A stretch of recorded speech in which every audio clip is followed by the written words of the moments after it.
माँ, ये राधिका है, तुम्हारी बहू। राधिका गांव में हॉस्पिटल में नर्स का काम करती है। बस हम दोनों में दोस्ती हो गई और हमने शादी कर ली। राधिका, माँ के पैर छू। अरे चल हट नालायक। अरे मैंने क्या क्या सपने देखे थे कि तेरी शादी किसी अमीर घर में करूंगी और दहेज में लाखों रुपए लूंगी, और तू गांव की इस मामूली लड़की को मेरी बहू बनाकर ले आया। लेकिन बेटे की जिद के आगे सुनीता देवी मजबूर हो जाती है। राधिका सुनीता देवी को फूटी आंख भी नहीं भाती थी।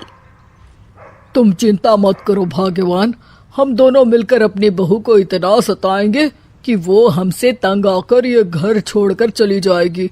फिर हम अपने बेटे की शादी किसी बड़े सेठ की बेटी से कर देंगे, ठीक है? अगले दिन सुनीता देवी अपने बेटे का कमरा साफ कर रही होती है। तभी बहू के सामान में उसे एक बड़ी बड़ी मूंछों वाले आदमी की तस्वीर दिखाई देती है और उसके कंधे पर एक बड़ी सी बंदूक टंगी होती है। तस्वीर के नीचे लिखा होता है डाकू मंगल सिंह। ये किसकी तस्वीर है बहू? ये मेरे पिताजी की तस्वीर है। बस फिर क्या था। ये सुनते ही सुनीता देवी के हाथ पैर कांपने लगते हैं। वो भागती हुई सीधा अपने पति के कमरे में जाती है। अरे गजब हो गया जी, गजब। अरे क्या हो गया भाग्यवान? हमारी बहू एक मशहूर डाकू मंगल सिंह की बेटी है। हे भगवान, अब क्या होगा? क्या कहा? डाकू मंगल सिंह? अरे मर गए रे। सुना है वो तो बड़ा ही खतरनाक डाकू है, मारता ज्यादा है गिनता कम है। लोग पुलिस वाले भी उसके नाम से कांपते हैं। अरे सुना है वो तो हर हफ्ते 2-4 लोगों का ऊपर का टिकट कटवा ही देता है। हे भगवान, अब हम क्या करेंगे? ये हमारे नालायक बेटे ने कैसी मुसीबत हमारे गले बांध दी।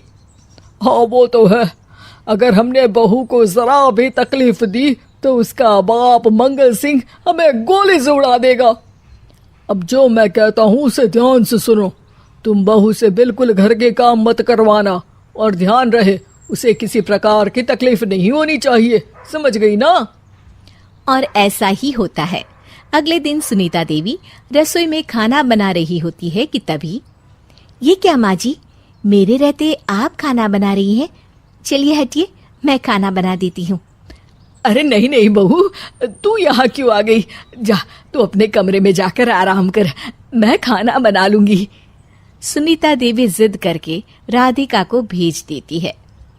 फिर एक दिन, अरे फर्श पर कितनी धूल जमी है, माँ जी देखेंगी तो नाराज हो जाएंगी, मैं अभी यहाँ पोछा लगा देती हूँ। राधिका जैसे ही पोछा लगाने लगती है कि तभी उसके ससुर की नजर उस पर पड़ती है। बंसीलाल भागता हुआ वहां आता है। अरे नहीं नहीं बहू, तुम ये क्या गजब कर रही हो? बहू तो बेटी समान होती है और हम ना अपनी बेटियों से काम नहीं करवाते।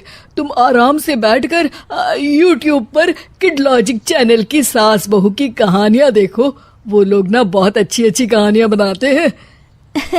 सच? आप देखते हैं? अरे मैं तो रोज देखता हूँ। शहर की बहू तो मेरी फेवरेट कहानी है। हाँ, ये कहकर बंसीलाल पोछा लगाने लगता है। इस तरह राधिका के सास ससुर सारा दिन उसकी खुशामद में लगे रहते हैं और उसे किसी महारानी की तरह रखते थे। कैसा लगा बहू? पिज्जा टेस्टी तो है ना? अच्छा, मीठे में क्या खाओगी बोलो तो?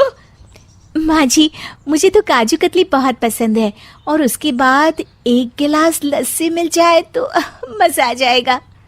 ये सुनते ही सुनीता देवी अपने पति को कोहनी मारते हुए कहती है, अरे सुना नहीं बहू क्या मांग रही है? जल्दी से भागकर बाजार जाइए और सब खरीद कर ले आइए। हाँ हाँ भाग्यवान, अभी जाता हूँ। राधिका की तो 5 उंगलियां घी में थी। वो तो अपने ससुराल में मजे कर रही थी। दूसरी तरफ राधिका की सास उसके लिए कभी नई साड़ी खरीद लाती तो कभी उसके लिए नए गहने बनवा देती। फिर एक दिन डाकू मंगल सिंह अपनी बेटी राधिका से मिलने अपने आदमियों के साथ आता है। उन सबको देखते ही राधिका के सास ससुर डर के मारे कांपने लगते हैं। मर गया रे। डाकू मंगल सिंह तो सच में कितना डरावना दिखता है, ऊपर से इतनी बड़ी बंदूक लेकर घूमता है। कैसे हैं समधी जी? क्या हुआ? आप इतना घबरा क्यों रहे हैं? और आपको इतना पसीना क्यों आ रहा है? आपकी तबीयत तो ठीक है ना? जी अभी तक तो ठीक है, पर लगता है बहुत जल्द खराब होने वाली है। क्या कहा आपने? जी कुछ नहीं, बताइए बताइए कैसे आना हुआ।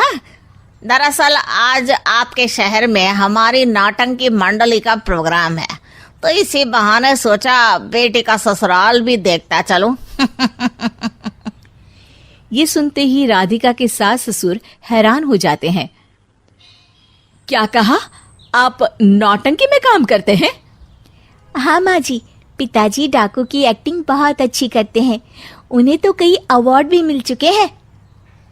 और ये बंदूक, ये तो असली लगती है। तभी राधिका के पिताजी अपनी नकली मूंछ निकालते हुए कहते हैं, इस मूंछ की तरह यह बंदूक भी नकली है। ये तो छर्रे वाली बंदूक है, इससे तो मैंने आज तक चिड़िया भी नहीं मारी।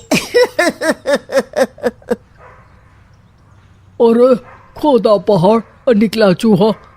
इसका बाप तो मामूली नौटंकी वाला निकला, और हम इससे डर कर बहू की नौकरों की तरह सेवा कर रहे थे।